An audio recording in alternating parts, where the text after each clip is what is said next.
वालेकुम, welcome back to the engineer expert. Last lecture में हमने क्या किया था, बाइनोमल थ्योरम पे क्वेश्चन देखे थे और इंटीग्रल पार्ट पे भी हमने क्वेश्चन देखे थे और उनको सॉल्व किया था हमने। आज के जो है लेक्चर में हमने क्या करना है, बाइनोमल थ्योरम के जनरल एंड मिडिल टर्म पे क्वेश्चन देखेंगे कि पास में इन चैप्टर और टॉपिक में से कौन से क्वेश्चन आए, कितनी डिफ़िकल्टी लेवल के क्वेश्चन आते हैं और आप इन क्वेश्चंस को कैसे टैकल कर सकते हो, कैसे सॉल्व कर सकते हो इन डिटेल्स में। तो आज का जो ये लेक्चर है वो काफ़ी इम्पोर्टेंट होने वाला है आपके लिए और आपकी प्रिपरेशन के लिए। आप जो है एंड तक वॉच करें, आपको काफ़ी सारे कॉन्सेप्ट और काफ़ी न्यू क्वेश्चंस जो है देखने को मिलेंगे जो कि पास टेस्टों में आए हुए हैं। तो स्टार्ट करते हैं। सबसे पहले है question, what is the general term of x minus y whole power x y. अब यहाँ से आपको जनरल टर्म पूछ रहा है, जो कि आपको एक इक्वेशन दी हुई है वो है x minus y whole power x y. अब यहाँ पे आपसे जो पूछ रहा है वो पूछ रहा है कि इसका जनरल टर्म क्या होगा। अब जहाँ पे आपको पता है कि जनरल टर्म हम कैसे निकालते हैं, general term binomial series given by उसका जो फार्मूला है जनरल टर्म निकालने का बाइनोमल थ्योरम या बाइनोमल सीरीज के तहत, तो वो उसका ये है कि n c r a power n minus r b r. और हमें पता है आर क्या होती है, एन क्या होती है, आपको सारे कॉन्सेप्ट हैं। Here a is equal to x, b is equal to minus y and n is equal to x y. हमने क्या करना है, सिंपल ही जो है इसमें वैल्यूज़ पुट करने हैं जो कि हमें इक्वेशन या सीरीज मिली हुई है। और जब आप पुट करोगे तो हमें कुछ इस टाइप का हमें आंसर मिल जाएगा, जो कि इसका ऑप्शन है सी। और c is the correct answer, जो कि x y c r combination r x power x y minus r into y minus y whole power r. अब नेक्स्ट एमसीक्यू है हमारा, what is the value of n if the coefficient of the second term of x minus y whole power 3 is equal to the third term of expansion x plus y whole power n। अब यहाँ पे आपको क्या पूछ रहा है, आपसे पूछ रहा है कि आप n की वैल्यू फाइंड करें।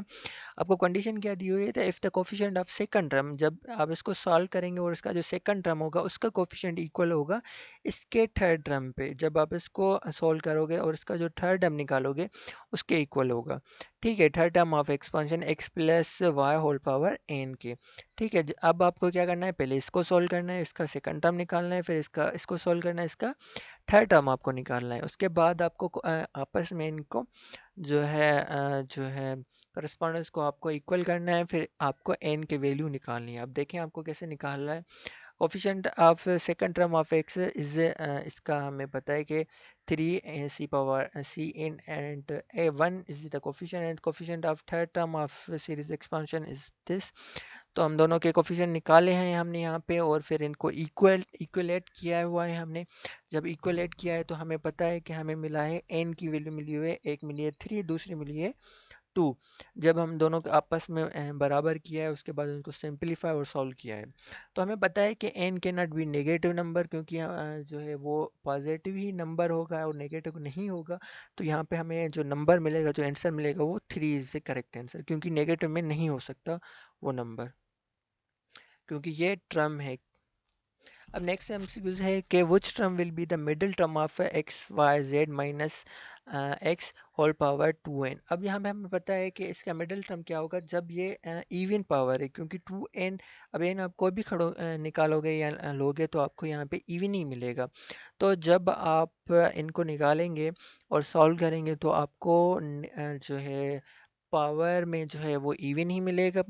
और जब इवन होगा तो हमें पता है कि उसका मिडिल टर्म क्या होता है, एन प्लस वन टर्म इसका जो है वो मिडिल टर्म होगा। अब आप इसका एक्सप्लेनेशन भी देखते हैं clearly. 2 power n is the even number, हमें पता है ये इवन नंबर होगा। In the binomial expansion has 2 power n plus one term, तो हमें इसके टोटल टर्म होंगे 2 n+1, इसके टोटल टर्म होंगे।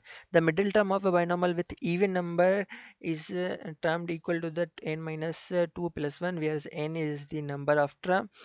In case of 2n upon 2, यहाँ पे हमने क्या किया, यहाँ पे n की वैल्यू हमने पुट की है जो कि 2n है, upon 2 plus 1 is equal to n plus 1। तो इसका करेक्ट आंसर होगा n प्लस 1, इसका मिडिल टर्म होगा।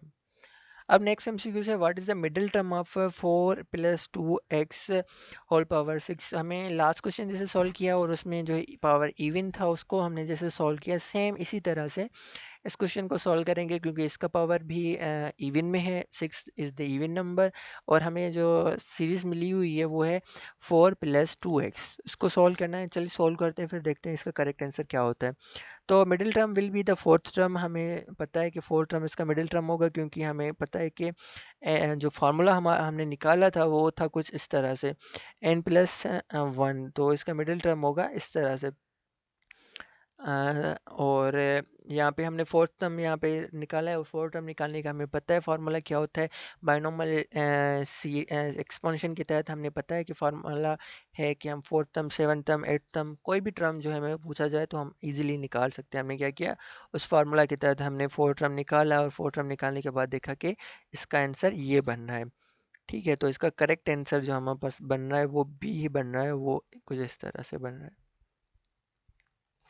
अब नेक्स्ट एमसीक्यू है again same, the middle term of x square plus x whole power cube. अब यहाँ पे हमें पता है कि ये इवन में नहीं आ रहा है, ये ऑड में आ रहा है। तो जब ऑड में आएगा तो हमारे पास तो सिचुएशन बनती है, तो इसका जो है मिडिल टर्म बनेगा, सेकंड वाला टर्म बनेगा। तो इजीली हम सेकंड टर्म का वैल्यू निकालेंगे, और बायनॉमियल के फॉर्म पे तहत, फार्मूला के तहत बायनॉमियल जो एक्सपेंशन पे फार्मूला मिला है उसके तहत हम वैल्यू निकालेंगे, फिर सॉल्व करेंगे और देखेंगे 3 x⁴ is x⁴ is the correct answer, जो कि मिडिल टर्म बनेगा इसका। अब इसको मैन्युअली भी कर सकते हो, लेकिन फार्मूला पे करोगे आपको ज़्यादा टाइम बचेगा और आपका आंसर जो है एक्यूरेट आ जाएगा। What is the fourth term of x-5y whole power 96। तो हमसे पूछ रहा है कि फोर्थ टर्म इसका क्या होगा।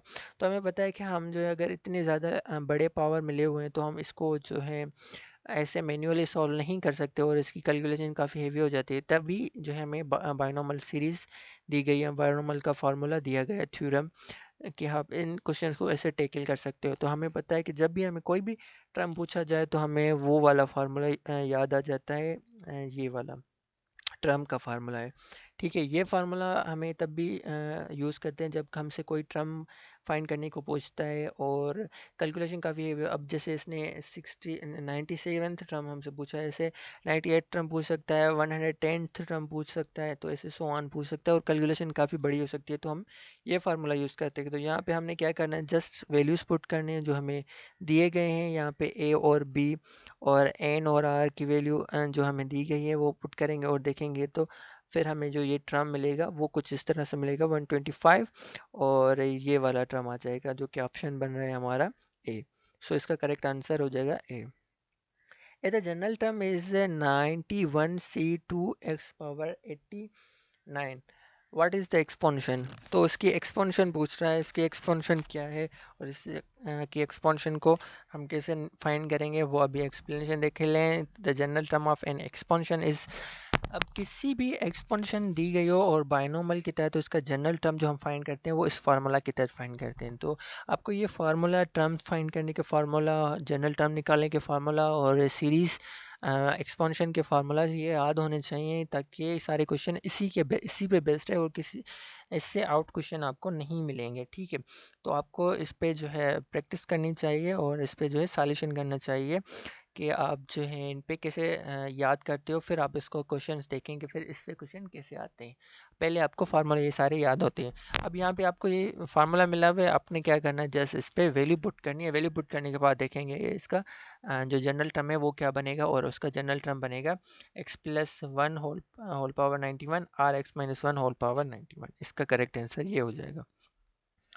तो ये थे कुछ इंपॉर्टेंट क्वेश्चन जो कि हमने देखे बायनॉमियल थ्योरम और मिडिल टर्म के according, middle term and general term. यहाँ पे हमने देखा कि जनरल टर्म कैसे निकालते हैं, मिडिल टर्म कैसे निकालते हैं, और उसके अलावा हमने देखा कि कोई भी टर्म हमें सीरीज़ का पूछ रहा है, कोई एक्सपोनेंशन देख के कि आप 100 टर्म फाइंड करें, 110th टर्म फाइंड करें, तो ईजिली हम उसका फार्मूला भी देख लिया हमने, ट्रम का फार्मूला, कोफिशिएंट फाइंड करने देख लिए, और सारी चीज़ें बायनॉमियल थ्योरम के जो इम्पोर्टेंट है जो फार्मूले वो हमने सॉल्व कर लिए। ठीक है, तो आई थिंक ये काफ़ी एमसीक्यूज आपके लिए हेल्पफुल होंगे। मैंने पास एमसीक्यूज एंट्री टेस्ट जो कि नर्स पे आज ये कि या एनईडी की हुई है उन्हीं टेस्टों में से निकाले हैं, ताकि आप को जो है आइडिया हो जाए कि इन चैप्टर में से कौन से क्वेश्चन आ जाते हैं। टिल देन जो है आप इन पे प्रैक्टिस करें, इनके कॉन्सेप्ट क्लियर करें, इनके फार्मूला याद करें, ताकि आप जो है मैक्सिमम मार्क्स जो है अटेम्प्ट कर सकें। नेक्स्ट वीडियो में हम जो है इसी चैप्टर के दूसरे टॉपिक पे एमसीक्यू सॉल्व करेंगे और देखेंगे कि उन चैप्टर में से कैसे क्वेश्चंस निकालते हैं। Till then thank you so much for watching.